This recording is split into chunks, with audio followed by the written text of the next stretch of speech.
YouTube yet. Live on Facebook. What's happening, people? Hope you're good. Just getting Instagram set up.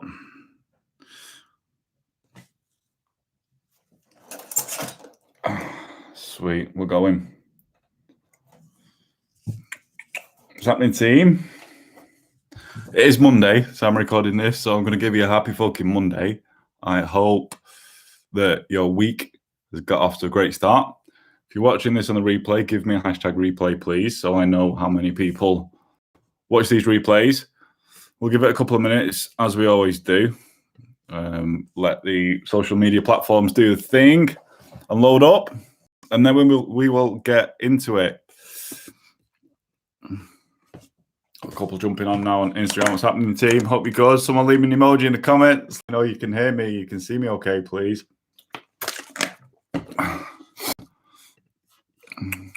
One on Facebook. I'm waiting for YouTube. Cool. We'll give it about 30 seconds. And then I'm going to run straight into today's episode. A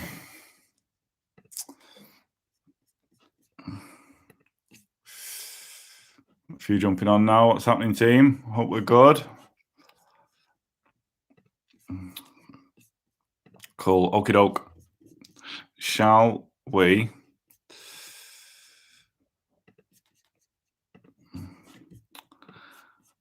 get going?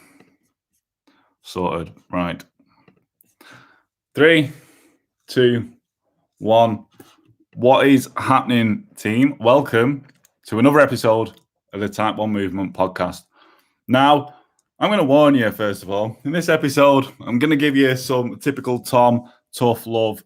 It's not going to be for delicate snowflakes. It may trigger a few people, but we're going to be speaking about the number one reason why your glucose control isn't great.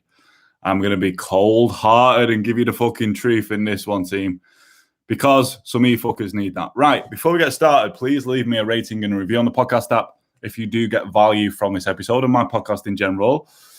Also, feel free to screenshot, share it on your Instagram stories and tag me at type1_Tom. I do want to say, if you're a regular listener, thank you very, very much. Make sure you are subscribed to the podcast, whatever platform you're listening to it on. Also, if this is your first episode listening to me, thank you. Make sure you hit subscribe. Okie doke. Right. So, like I said, this is going to be a tough episode because I want to get through to some people. Yeah, I want to get through to those of you whose glucose control isn't great, because guaranteed it's going to lie in one of these things. Now, I am going to give you some examples, but I'm also going to help you overcome as well, because I am a tough love sort of person. But if you speak to any of my clients, they will tell you when my clients are doing well, I am their biggest fan. When they're not doing so well, I'm not just one of these that are like, hey, dickhead, that's shit, because that doesn't fucking help anyone. Yeah. I'm one of these that, okay, if they're not doing so well, my job as a coach is there to help them. But if I see they're not doing great and it's down to them standing in their own way or not doing something, I will fucking tell them straight. And this is what it's going to be like on this episode. I'm going to tell you straight. Now, some people may get triggered, but here's the thing about getting triggered. And I'll be honest, because this has been me in the past. If you get triggered by any of these, and by that I mean you're thinking to yourself, who the fuck is this dickhead? He doesn't know me. You're saying that. Like, that's getting triggered. It starts to provoke something inside you and you're burning up a little bit. Like, I want you to ask yourself, like, why are you getting triggered? 2 reasons why we normally get triggered. The first one is because we know the other person, what they're saying is right, and we don't fucking like hearing it. I know, because I've been that person before. Yeah, that's the first reason. We get triggered because we know what someone's saying to us is right, but we don't like hearing it. The second thing is because we know we can do better. Yeah. The second reason why we get triggered is because we know we can do better. It's as simple as that. So it's down to us why we get triggered, not the other person, as much as we try and ever push it back onto the other person that you're triggering me, you're saying this, you don't know. No, hang on a minute. It's down to us because, one, we know they're fucking right. And it pains us to admit that someone else is right at times. And 2, we know we can do better for ourselves. So I am going to come straight out with the number one reason why your glucose control isn't great. I'll come straight out with it. I'm going to go through them.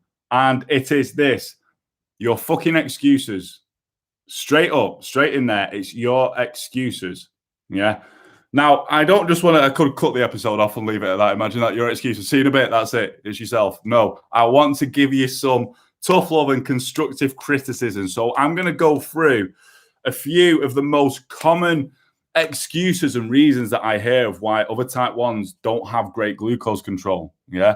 So the first one, and one of the biggest ones, I'm going to tell you how to kind of overcome these as well, because I want to give you something fucking constructive and actually actionable on this. I don't just want to come and say, it's your excuses. These are the excuses that you're seeing a bit. That's no fucking good for anyone. I'm here to help you guys at the end of the day. Right. The first reason is I've not got time. I've not got time.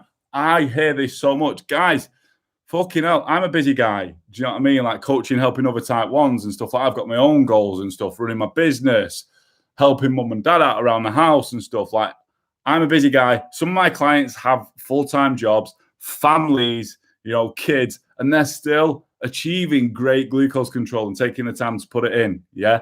I've not got time. Here's how you can get over that. Plan. I can guarantee if you're one of these, like I've not got time, it's because you're running through your day in your head and it's all fucking jumbled up. You haven't sat down, got a pen and paper, and been like, right, you either do this the night before or in the morning, being like, right, I'm going to work from this time till this time or whenever I'm waking up. And then at this time, I'm going to do that. Actually plan your day out and times and put it down.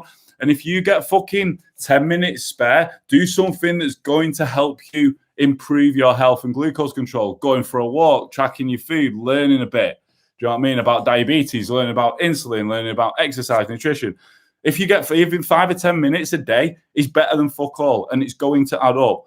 So for those who say I've not got the time, this is how you're going to get over that. Sit down with fucking pen and paper, plan your day. If it means, check this, some of my clients are that busy that they, throughout the day, they get up early to go on a walk in the morning. They get up earlier to go on a walk because they know the benefits that's going to have on the glucose levels. So there you go. You can get up earlier. I'm not saying jeopardize your sleep, do you know what I mean? But at least get to bed at a decent time so you can get up earlier. So if you're one of these, I've not got the time, fucking plan, sit down, pen and paper, write your day out, plan your day. The second thing is I don't understand. Guys, I'll be honest, when I was first diagnosed, I didn't fucking understand. When clients are coming into me, they probably don't understand. There's a lot of shit like when we're wanting to improve something or get better at something, we do it because we don't understand it. But for me, this is how I think of it, yeah? I'm going to have this condition for the rest of my life. So if they find a cure, look, I don't hope on a cure. Do you know what I mean? It is what it is. If they get one, great. If not, not. But I'm dealing with it here and now. I'm going to have this condition for the rest of my life. I want to create the best version of myself. And this is something I pass on to my clients. So I am going to do everything I can to understand what I don't understand. Yeah. And that comes from education. It could be hiring a coach like myself. Yeah. There's a few type 1 coaches out there. It could be buying and reading a book on diabetes. It could be doing a little bit of research. It could be running tests, whatever it is. If you don't understand something, the only way to understand it is to educate yourself. It is as simple as that. Yeah. The next excuse that I hear a lot, it's difficult to figure out. It's difficult to figure out. No fucking shit, Sherlock Holmes. I still find it difficult at times. My clients still find it difficult at times. It's a difficult and challenging condition, but ask yourself this. I'm going to tell you as well, nothing worth having in life is easy. Because if it was easy, you wouldn't fucking appreciate it. Yeah. You wouldn't appreciate it. If it's easy or it's free, you don't appreciate it. That's just how we are as humans. Yeah. Of course, it's a difficult condition to figure out. I still find it difficult at times. But the way that I like to think of it, and it's like, I want you guys to ask yourself something that you've really put a lot of effort into and it's been super difficult. But at the end, how rewarding does that feel? Yeah. If you're putting the work in, how rewarding when you get to a little milestone or a goal does it feel? Feels fucking great. And if it wasn't a case, if it was easy, you wouldn't appreciate it. Yeah. Nothing in life worth having is going to be easy. And it's the same with your glucose control. It's difficult to figure out. No fucking shit. Yes, it is. But if it wasn't difficult, it wouldn't teach you anything, which we'll get onto shortly. And it wouldn't be worth having this great control. Yeah. That's a mindset thing. That is a mindset thing that you need to start telling yourself. Yeah. Look at things as a challenge and be like, right, when I push through this, I'm going to be a fucking better person. I'm going to be a stronger person. That's how you need to see these challenging days, especially with your glucose levels and as a type 1. The second excuse that I hear a lot is no 2 days are the same. Yeah, that's fucking life sometimes, mate. That's fucking life. Like, no 2 days are the same. You might do something the same, and then the next day you do it the same, and you get a different reading. But so what? You know, the way that you need to look at this is that's giving you more knowledge.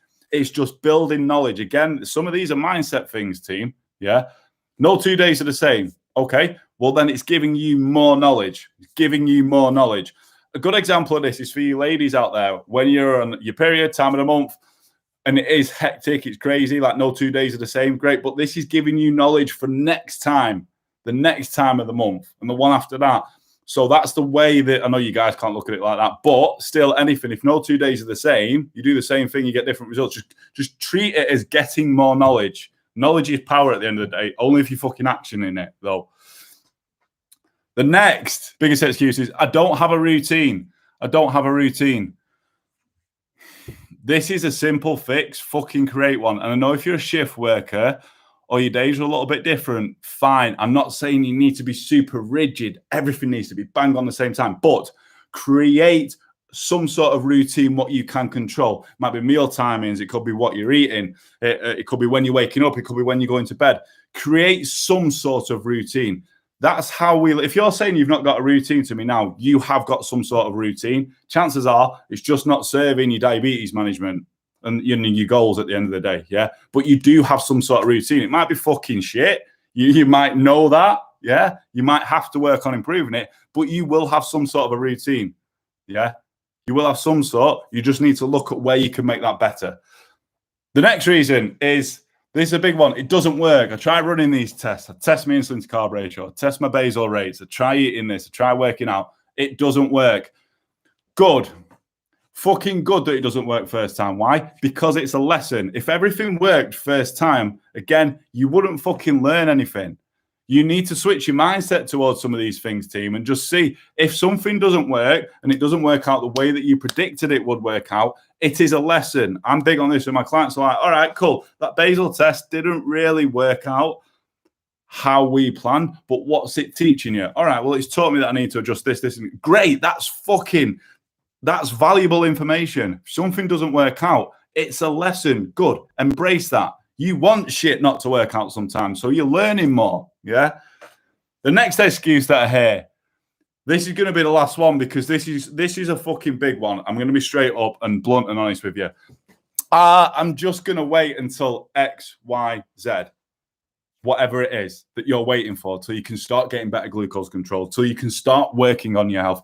I'm just going to wait. Life's a bit hectic at the moment. I'm just going to, guys, fucking write this down. Write this down now. There is never a right time to start anything. Never a right time. And I want you to be honest and ask yourself something. Yeah, going to be fucking, you need to be honest with yourself with this. How often do you find yourself saying to yourself, I'm just going to wait until Monday to start eating a little bit better or working out or running a few basal tests. And I'm just going to wait until I've got rid of this bit of work. I'm just going to wait until life's a little bit quieter. I'm just going to wait until the kids do this or something. How many times do you find yourself saying that to yourself? And this is probably one of the number one reasons, actually. This is one of the main fucking reasons why people stay stuck in the same place, because you wait, thinking there's a right time, and there's never a fucking right time. Diabetes, it's not going to fucking wait. It's not going to wait for any of us. It just does its fucking thing, whatever it needs to do. Yeah. So you waiting, that ain't going to wait. Now's always the best time. Well, yesterday, there's a little saying, like the best time to start something, the first best time to start something was yesterday. The second best is fucking now. Remember that. I don't give a shit how busy or what you think you have going on in your life. It's not more important than your glucose control and your fucking health. You are number one. You should be number one in your life. So don't wait until this, that, X, Y, Z, whatever it is you think you need to wait for. There's never a right time. Never a right time. Team, that is it.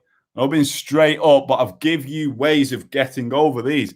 I've not got the time. Plan. I don't understand it. Educate yourself. It's difficult to figure out. Nothing worth having in life is easy. Simple as that. No 2 days are the same. Great. It's giving you more knowledge. I don't have a routine. create one. You probably have got some sort of routine. It's just a bit shit. You need to look at it and be real with yourself and honest with yourself, see how you can improve it. It doesn't work great. Nothing really ever works first time with diabetes, but that's good because it's a lesson. Again, more knowledge.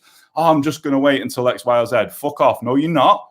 Not on my watch, because there's never a right time to start anything.